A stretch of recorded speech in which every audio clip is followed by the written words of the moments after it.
Well, I want to start out by speaking to you, Carson.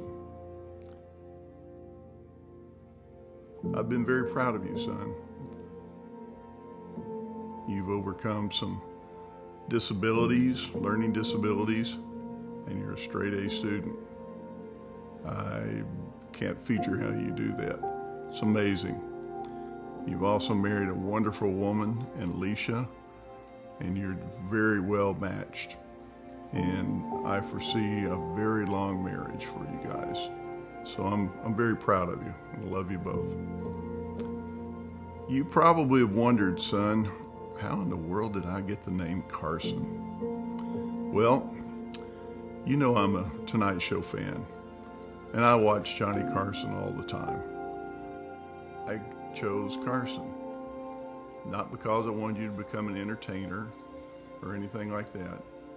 Johnny Carson was excellent at making other people better. He was very entertaining, not because he was being funny, but because he was allowing them to be their best. And that's what I'm hoping for you. As you go into ministry, bring out what's best in other people. Now, also, Johnny Carson did not suffer fools easily. And you do share that trait with him. Be a little easy on him, okay, fella? You'll do great, but I want you to just make other people better. And I think in that ministry and what you've done, what you're doing with Trinity Abbey and what you've done with University Abbey, that is remarkable. Keep it up, and I know you're going to have tremendous success drawing more and more people to the kingdom. So God bless you, my son. Or as Rodney Dangerfield would say, one of these. Love you.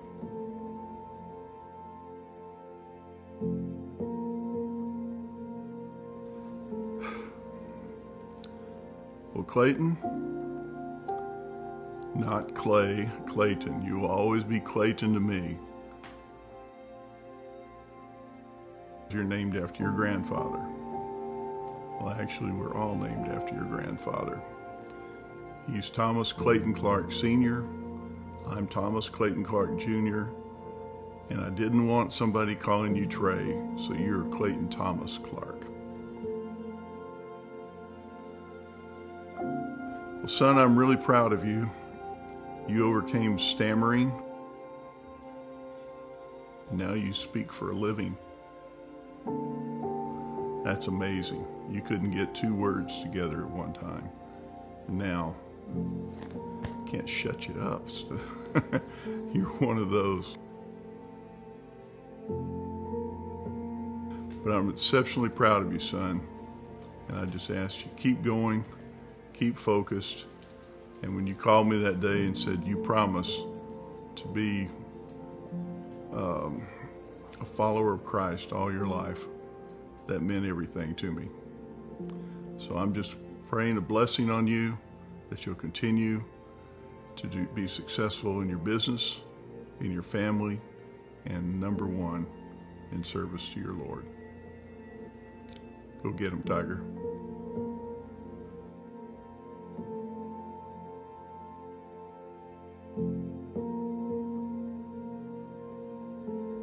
Okay, one last thing. And I would like to say the most important thing. We can't begin to express the amount of thanks and gratitude we have for all the prayer and all the support, physically, spiritually, every way possible. We had some people on Facebook that we knew. It's blown up. It's people beyond what I can count. The people in the church, and the prayers and the support they've offered us. Even this chair, which is a lift chair, which helps me to get up, was just given to me last night. How can you thank somebody for those things? It's unbelievable. Well, I know there's hundreds, if not thousands of people that are lifting me up in prayer. And I know that God answers prayer. And my desire is to be healed in this life and have normal life. But the main thing that I want you to pray for is that no one can go without hearing the message of Jesus and his saving power and his love. That's the number one thing that we want out there. Focus your prayers on that, and please continue to pray for my healing. Thank you so much. Mary and I love you all. Thank you.